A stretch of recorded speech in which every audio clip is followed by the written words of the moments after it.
Zu Beginn dieses Gottesdienstes singen wir 392.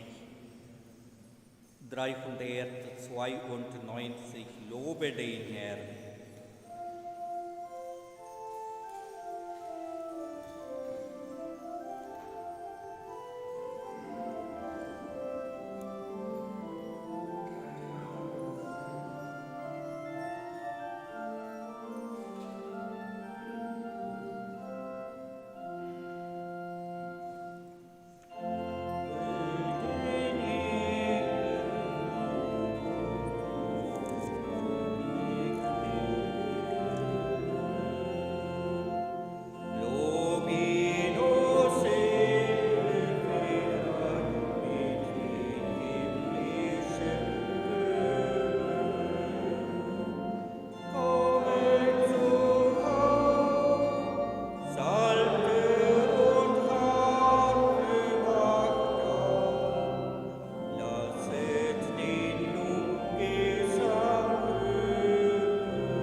Im Namen des Vaters und des Sohnes und des Heiligen Geistes. Die Gnade unseres Herrn Jesus Christus, die Liebe Gottes des Vaters und die Gemeinschaft des Heiligen Geistes sei mit euch. Liebe Schützeninnen, liebe Schützen aus Esterwegen, ich begrüße Sie alle ganz herzlich zu diesem Schützenmesse am 14. Juni 2020. Besonders begrüße ich das Königpaar Heinz und Nina. Ganz herzlich willkommen hier zu diesem Gottesdienst. Ja, wir sind alle miteinander um den Altar herum versammelt und feiern wir diese Schützenmesse. Aber etwa anders als in den vergangenen Jahren. Muss ich auch nur sagen, jetzt verstehen wir klar und deutlich als vergangenen Jahr. Sonst haben wir immer halb müde in der Kirche gewesen. Aber heute sind wir noch gut und perfekt. Corona kann auch etwas Gutes tun für uns. Ja, liebe Schwestern und Brüder, Unterhaltung für Jung und Alt. Aber in Corona-Zeiten, wie wir alle wissen, ist alles anders. Fast alle Schützenfeste oder andere große Feierlichkeiten sind schon abgesagt. Und wir wissen, wie bitter und schlimm das ist. Ja, jedes Mal, wenn wir das Schützenfest, das größte Fest des Dorfes feiern, die Werte von Gemeinschaft und die Zusammenhalt erleben wir. In unseren Dörfern, gerade in Esterwegen, leben immer mehr Menschen, nehmen einander her. Wenn es da gelingt, Menschen zusammenzubringen und die Gemeinschaft zu stiften, ist das ein wichtiger Dienst für das Gemeinwohl. Und das macht auch Schützenverein für uns, für das Dorf, aber auch für die Menschen hier in unserem Dorf. Darum ist eigentlich das Schützenfest ein Fest der Begegnung und des Gemeinschaftslebens. Und dieses Jahr leider müssen wir etwa anders feiern. Aber trotzdem sind wir hier in der Kirche miteinander versammelt und wir wollen auch Gott danken für alles, was er uns gegeben hat in den vergangenen Jahren, aber auch Jahren. Und auch beten wir für unsere lieben Verstorbenen, die in den vergangenen Jahren aus unserer Gemeinschaft hier zum himmlischen Vater gegangen sind. Deswegen, das ist unser Hauptthema des Gottesdienstes. Und auch anschließend bringen wir den Kranz zum Kriegshehrendenkmal. Und das sind die Hauptanliegen dieses Tages und wie wir alle wissen, anschließend wollen wir auch Nachmittag etwas von Vorstand her begrüßen werden, aber auch König begrüßt auch uns, dass alles kommt. Wir sind hier. Lasst uns Gott loben und danken und miteinander beten und singen. Wir rufen Christus, den guten Hirten, der uns begleitet in allen Phasen unseres Lebens, in Kyrie und bitten wir um sein Erbarmen. Herr, erbarme dich. Christus, erbarme dich. Herr, erbarme dich. Der allmächtige Gott erbarme sich unser, er lasse uns die Sünden nach und führe uns zum ewigen Leben. Zum Gloria singen wir 171.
Lasset uns beten. Allmächtiger, ewiger Gott, du unsere Hoffnung und unsere Kraft, ohne dich vermögen wir nichts. Steh uns mit deiner Gnade bei, damit wir denken, reden und tun, was dir gefällt. Darum bitten wir durch Jesus Christus, deinen Sohn, unseren Herrn und Gott, der in der Einheit des Heiligen Geistes mit dir lebt und herrscht in alle Ewigkeit.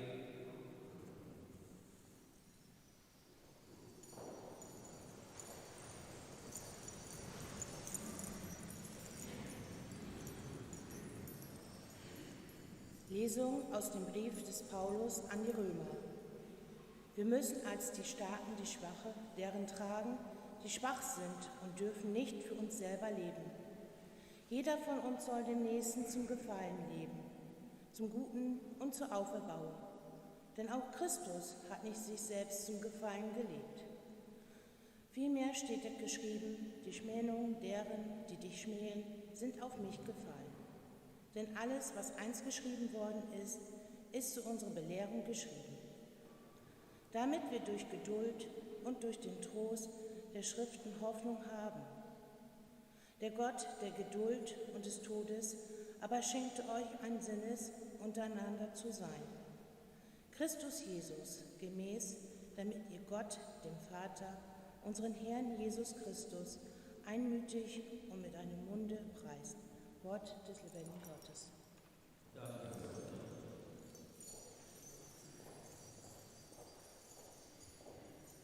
Halleluja, Halleluja,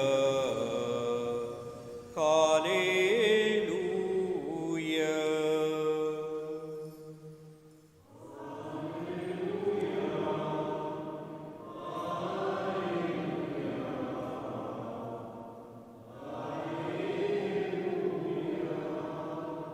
Das Reich Gottes ist nahe, kehrt um und glaubt an das Evangelium. Halleluja, Halleluja, Halleluja. Der Herr sei mit euch. Aus dem heiligen Evangelium nach Matthäus. In jener Zeit, als Jesus die vielen Menschen sah, hatte er Mitleid mit ihnen, denn sie waren müde und erschöpft wie Schafe, die keinen Hirten haben. Da sagte er zu seinen Jüngern: Die Ernte ist groß, aber es gibt nur wenig Arbeiter. Bittet also den Herrn der Ernte, Arbeiter für seine Ernte auszusenden. Dann rief er seine 12 Jünger zu sich und gab ihnen die Vollmacht, die unreinen Geister auszutreiben und alle Krankheiten und Leiden zu heilen. Die Namen der 12 Apostel sind an erster Stelle Simon genannt Petrus und sein Bruder Andreas und dann Jakobus, der Sohn des Zebedäus, und sein Bruder Johannes, Philippus und Bartholomäus, Thomas und Matthäus, der Zöllner, Jakobus, der Sohn des Alphaeus und Thaddäus, Simon Kananäus und Judas Iskariot, der ihn ausgeliefert hat. Evangelium unseres Herrn Jesus Christus.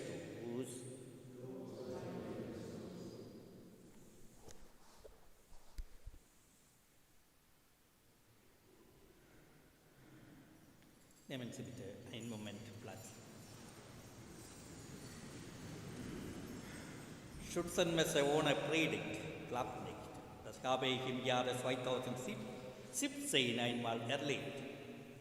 Ich hatte damals 2017 keine Predigt gehalten und dann war ich in der Schützenzelt und so viele Leute waren bei mir gewesen und freundlich, ne? Gesagt, ohne Predigt gibt es, Lukas, keine Schützenfeste hier in Esterwil. Das war die Rede gewesen. Deswegen, ja, liebe Schwestern und Brüder, das Coronavirus schießt in diesem Jahr die Schützenfeste ab. Nicht nur hier, sondern auch überall in unserem Land. Die Mehrheit der Schützenfeste muss in diesem Jahr auf das größte Fest des Jahres verzichten. Für viele Orte ist das Schützenfest das Fest des Jahres, wie bei uns hier in Esterwegen. Und wegen der Corona-Pandemie fallen auch diese mehrtägigen Veranstaltungen ins Wasser. Schade. Und das Schützenfest ist nicht nur eine, wie wir alle wissen, Traditionsveranstaltung. Es ist auch eine Begegnung der Menschen ohne Barriere miteinander zum Lachen, zum Singen, zum Tanzen, zum Feiern und zum Gespräch zu kommen. Und das Schützenfest in Esterwegen lebt davon, dass das ganze Dorf, also alt und jung, Frauen und Männer, Kinder und Jugendliche auf die Beinen ist und mitfiebert, wer beim Königsschießen die Königswürde erlangt und dann fröhlich mitfeiert. Und wir finden die Werte von Gemeinschaft und Zusammenhalt. Wenn es da gelingt, Menschen zusammenzubringen und Gemeinschaft zu stiften, ist das ein wichtiger Dienst für das Gemeinwohl. Darum ist das Schützenfest ein Fest der Begegnung und des Gemeinschaftslebens. Ja, ein Schützenfest zu feiern, bei dem viele fehlen, ist keine Option. Und durch das Schützenfest bewahren wir die Tradition und Brauchtum unseres Dorfes auf. Deswegen kann man nicht dieses Fest in kleinen Rahmen feiern oder eine Verschiebung des Schützenfestes nicht vorstellen, oder? Das klappt nicht. In kleinen Rahmen undenkbar. Und eine Verschiebung, genau das zweite Woche im Juni, das muss so bleiben, zweite Woche, egal was es kommt. Ne? So ist die Tradition.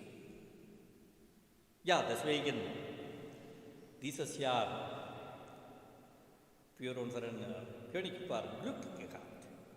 Sie sollen noch regieren in Esterwegen noch ein Jahr, oder? Das ist auch gut, weiß ich nicht. Ja, unser Schützenverein, auch liebe Schwestern und Brüder, vor Corona-Zeit vieles überlegt, Termine gemacht, Zelte bestellt, Sponsoren zum Freibier gesorgt, für Kinder und Familien mehrere Attraktionen organisiert und noch vieles. Und jetzt ist die ganze Arbeit quasi umsonst gewesen.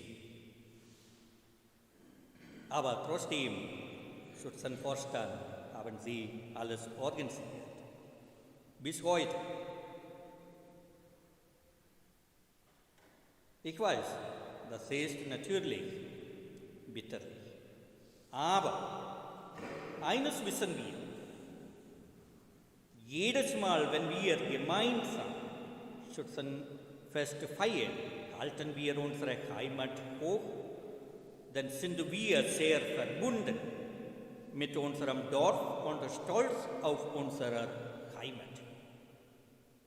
Das ist es, was unser Schützenfest ausmacht. Soziales Engagement, Geselligkeit, Heimatgefühl. Daran kann auch Corona nichts ändern und uns überhand nehmen. Und das ist gut so. Wir brauchen auch nicht traurig zu sein und groß enttäuschen, denn vor uns liegen noch mehrere Jahre. Und wir haben noch gestern in der Kirche das Hochfest unseres Glaubens gefeiert, das Fronleichnamfest. Einmal besuchte ein Hindu, ein anderer Religion, Hindu, ein gläubiger Mensch, die heilige Mutter Teresa und ihr Kinderheim. Er sah alles, was Mutter Teresa für die armen, verlassenen und kranken Menschen tat. Und er fragte sie, woher haben Sie die Kraft dafür? Ich glaube, das ist nicht die Kraft von der Erde. Und Mutter Teresa sagte nichts. Sie ging mit ihm zur Kirche, zeigte ihm den Tabernakel und sagte, ich bekomme die Kraft von da. Der Allerheiligste gibt mir die Kraft, die Menschen zu lieben und ihnen zu dienen. Ja, für Mutter Teresa und für uns alle. Wenn wir das heilige Brot empfangen, empfangen wir eine Gabe und eine Aufgabe. Und die Gabe ist Gott selber, der sich uns in diesem Brot schenkt. Die Aufgabe ist das Brot, das wir empfangen, als Brot der Liebe weiterzuschenken. Und wer das heilige Brot empfängt, ist von Christus gesandt, selber Brot zu werden für andere. Es geht nicht nur darum, das Brotbrechen zu feiern, sondern auch darum, das Brotbrechen zu leben. Wenn wir dieses Fest, Fronleichnamfest, mit dem Schützenfest vergleichen, dann erleben wir auch die gleiche. Warum feiern wir so großzügig dieses Fest? Woher kommt die Kraft für diese Feier? Zu organisieren, alle mitmachen. Woher kommt die Kraft? Und das ist eine Kraft, kommt von dem Wort, Gefühl, Heimatgefühl. Und das bringt uns alle zusammen. Und das gibt uns das Leben, ein Leben miteinander zu feiern. Deswegen nie aufhören, egal was es kommt. So soll auch weitermachen. Liebe Schützen und Schützinnen, liebe Gemeindemitglieder, ja, die Absage des Schützenfestes ist uns nicht leicht gefallen, aber wir, Esther Weger, haben etwas dagegen. Wir wollen auch, wie wir können, weiter feiern, miteinander Freude finden und auch miteinander dienen. Das wünsche ich Ihnen und euch allen und auch alles Gute zum Schützenfest. Feiern Sie alle zu Hause, in der Familie, das auch gut. Amen.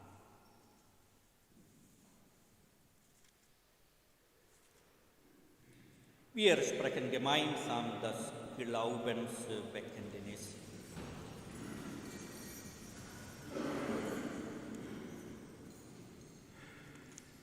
Ich glaube an Gott, den Vater, den Allmächtigen, den Schöpfer des Himmels und der Erde, und an Jesus Christus, seinen eingeborenen Sohn, unseren Herrn, empfangen durch den Heiligen Geist, geboren von der Jungfrau Maria, gelitten unter Pontius Pilatus, gekreuzigt, gestorben und begraben, hinabgestiegen in das Reich des Todes, am dritten Tage auferstanden von den Toten, aufgefahren in den Himmel, er sitzt zur Rechten Gottes des allmächtigen Vaters, von dort wird er kommen zu richten die Lebenden und die Toten. Ich glaube an den Heiligen Geist, die heilige katholische Kirche, Gemeinschaft der Heiligen, Vergebung der Sünden, Auferstehung der Toten und das ewige Leben. Amen.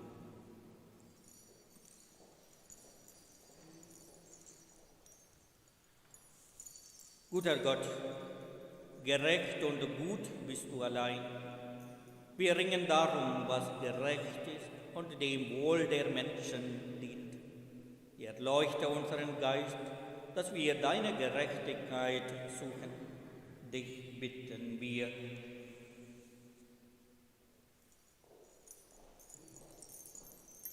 Gott unser Vater, wir bitten dich für alle, die wegen ihrer Religion oder Weltanschauung benachteiligt, verfolgt oder getötet werden, um Geduld, Ausdauer und Schutz vor ihren Verfolgern. Gott unser Vater, Wir bitten dich.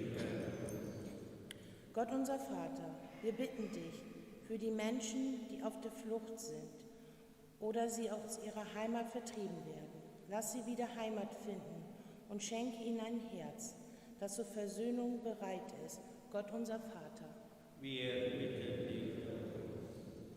Gott unser Vater, wir bitten dich für alle Menschen, reinige unsere Herzen von Hass, Neid, Habsucht und Vergeltung. Schenke uns Gedanken und Wege der Verständigung und Versöhnung. Gott unser Vater. Wir bitten dich. Gott unser Vater, wir bitten dich, Gott unser Vater, schenke uns deinen Geist der Liebe und Besonnenheit, auf dass wir zusammenwirken, um die Ausbreitung des Virus und seine Wirkung einzuschränken und zum Erliegen bringen zu können. Gott unser Vater. Wir bitten dich, erhöre. Gott unser Vater, du hast uns die Erde gegeben, damit wir sie bewahren. Hilf uns, die Schöpfung zu achten und zu schonen, damit auch in Zukunft Generationen auf der Erde leben können. Gott unser Vater. Wir bitten dich, erhöre.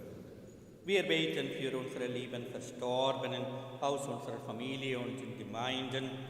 Besonders beten wir für die verstorbenen Angehörigen des Schützenvereins. Beten wir auch für den Verstorbenen William Korte. Herr, schenke ihnen nach der Pilgerschaft auf dieser Erde Frieden und Seligkeit. Gott unser Vater. Herr, schenke ihnen und allen Verstorbenen die ewige Ruhe. Lass sie ruhen in Frieden. Zur Gabenbereitung singen wir 186. Was uns die Erde Gutes spendet.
Herr, durch diese Gaben nährst du den ganzen Menschen.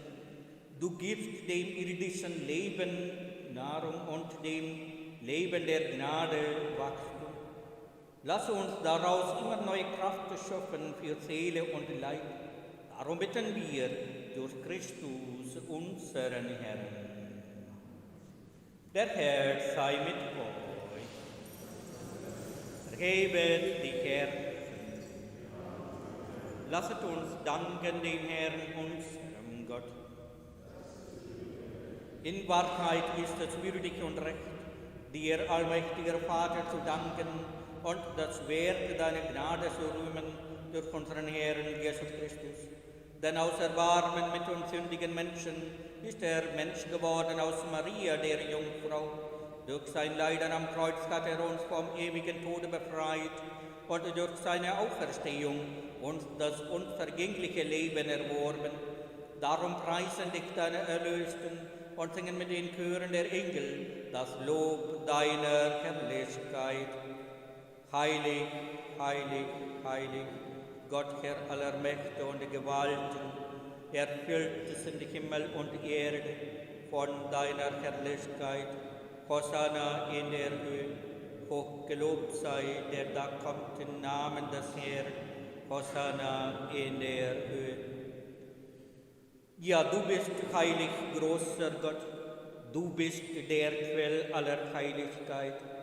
Darum bitten wir dich, sende deinen Geist auf diese Gaben herab und heilige sie, damit sie uns werden Leib und Blut deines Sohnes, unseres Herrn Jesus Christus. Denn am Abend, an dem er ausgeliefert wurde und sich aus freiem Willen dem Leiden unterwarf, nahm er das Brot und sagte Dank, brach es, reichte es seinen Jüngern und sprach: Nehmet und esset alle davon, das ist mein Leib, der für euch hingegeben wird.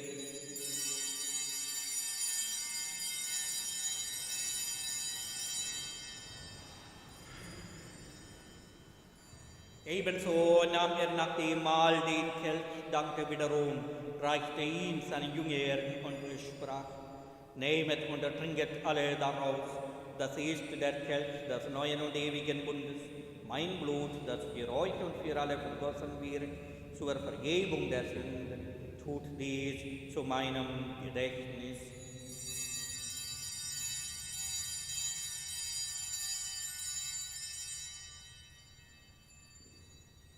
Geheimnis des Glaubens, deinen Tod, o Herr, verkünden wir und deine Auferstehung preisen wir, bis du kommst in Herrlichkeit. Darum, gütiger Vater, feiern wir das Gedächtnis des Todes und der Auferstehung deines Sohnes und bringen dir so das Brot des Lebens und den Kelch des Heiles dar. Wir danken dir, dass du uns berufen hast, vor dir zu stehen und dir zu dienen. Wir bitten dich, schenke uns ein Teil an Christi Leib und Blut und lass uns eins werden durch den Heiligen Geist. Gedenke deiner Kirche auf der ganzen Erde und vollende dein Volk in der Liebe, vereine mit unserem Papst Franziskus, unserem Bischof Franz Josef und allen Bischöfen, unseren Priestern und Diakonen und mit allen, die zum Dienst in der Kirche berufen sind. Gedenke unserer Brüder und Schwestern, die entschlafen sind in der Hoffnung, dass sie auferstehen. Nimm sie und alle, die in deiner Gnade aus dieser Welt geschieden sind, in dein Reich auf, wo sie dich schauen von Angesicht zu Angesicht. Vater, erbarme dich über uns alle, damit uns das ewige Leben zuteil wird, in der Gemeinschaft mit der seligen Jungfrau und Gottesmutter Maria, mit deinen Aposteln und mit allen, die bei der Gnade gefunden haben von Anbeginn der Welt, dass wir dich loben und preisen durch deinen Sohn, Jesus Christus. Wir beten gemeinsam. Durch ihn und mit ihm und in ihm ist dir Gott, allmächtiger Vater, in der Einheit des Heiligen Geistes, alle Herrlichkeit und Ehre, jetzt und in Ewigkeit. Amen. Wir sprechen gemeinsam das Gebet Vater unser. Vater unser im Himmel, geheiligt werde dein Name, dein Reich komme, dein Wille geschehe, wie im Himmel so auf Erden.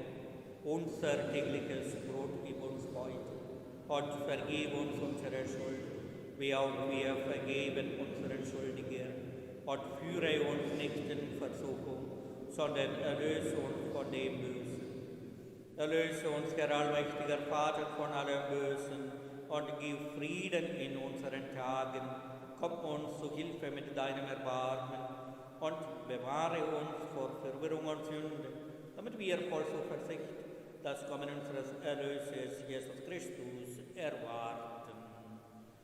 Denn dein ist das Reich und die Kraft und die Herrlichkeit in Ewigkeit. Herr Jesus Christus, du bist unser Friede und unsere Versöhnung. Dich bitten wir, schau nicht auf unsere Sünden, sondern auf den Glauben deiner Kirche und schenke ihr nach deinem Willen Einheit und Frieden. Der Friede des Herrn sei allezeit mit euch. Gebt einander ein Zeichen des Friedens und der Versöhnung. Wir sprechen, Lamm Gottes.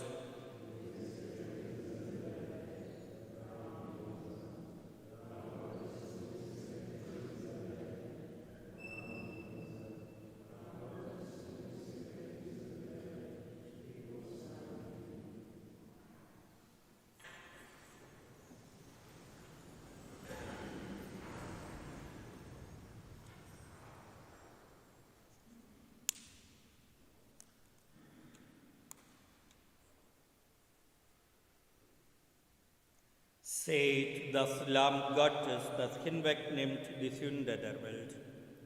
Herr, ich bin nicht würdig, dass du ein Glied unter mein Dach, aber sprich nur ein Wort. Wer von diesem Brot isst, wird in Ewigkeit leben.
Lasset uns beten.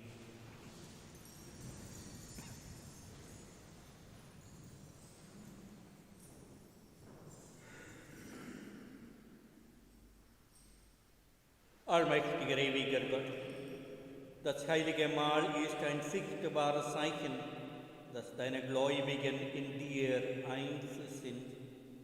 Lass diese Feier wirksam werden für die Einheit der Kirche. Darum bitten wir durch Christus, unseren Herrn.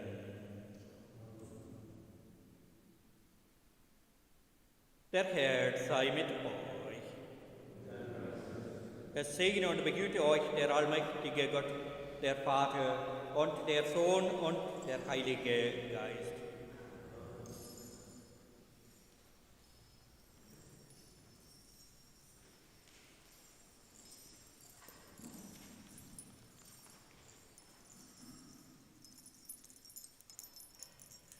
Liebe Schützenschwestern, liebe Schützenbrüder und alle Zuhörer, ich möchte euch allen herzlich begrüßen. Besonders begrüßen ich unseren Königspaar Heinz und Nina mit dem gesamten Hofstaat und hiermit ein besonderes Dankeschön an Pater Lukas für seine schöne Schützenmesse und alles, was uns heute noch erwartet. Wie ihr wisst, haben wir heute um 16 Uhr ein Schützenquiz. Und ich hoffe, als Dank an Pater Lukas abonniert ihr seinen Kanal und schaltet auch alle ein. Denn heute hätten wir unser großes Schützenfesttag gehabt. Leider zwingt uns ein Virus, den man nicht sehen, riechen, schmecken, hören oder fühlen kann, zur Vorsicht. Plötzlich ist alles anders. Und noch gibt es viele Menschen, die es nicht glauben, wollen, dass es diesen Virus gibt. Viele fragen sich, ist es doch nur Politik? Aber dies können wir nicht beantworten. Der Mensch ist ein schwieriges Lebewesen. Er glaubt es dann, wenn er es sieht. Der Mensch ist nie zufrieden. Ein Beispiel, er sagt, hätte ich erst mal 10.000 € auf mein Konto, dann geht es mir gut. Wenn er die zusammen hat, dann will er die 100.000 haben. Und ich bin davon überzeugt, auch dann wird es ihm nicht reichen. Der Mensch wird immer mehr.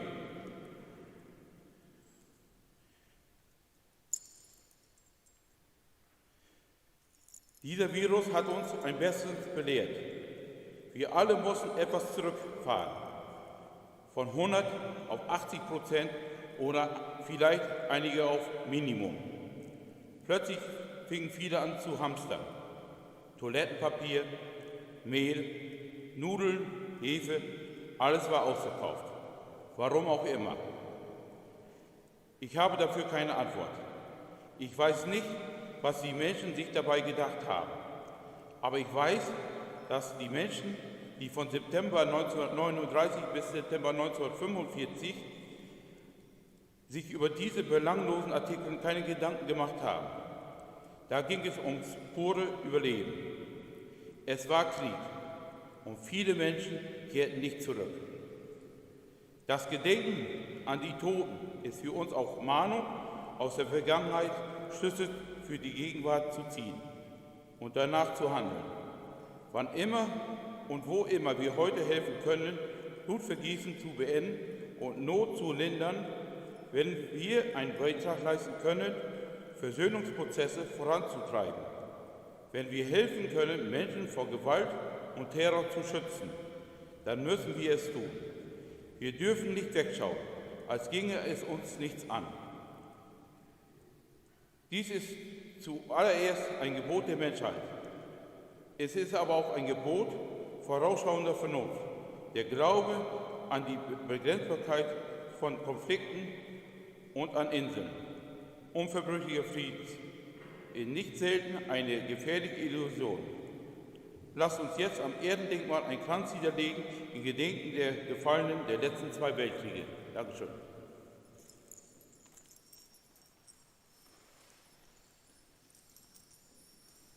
Ja, noch einmal alles Gute zum Schützenfest.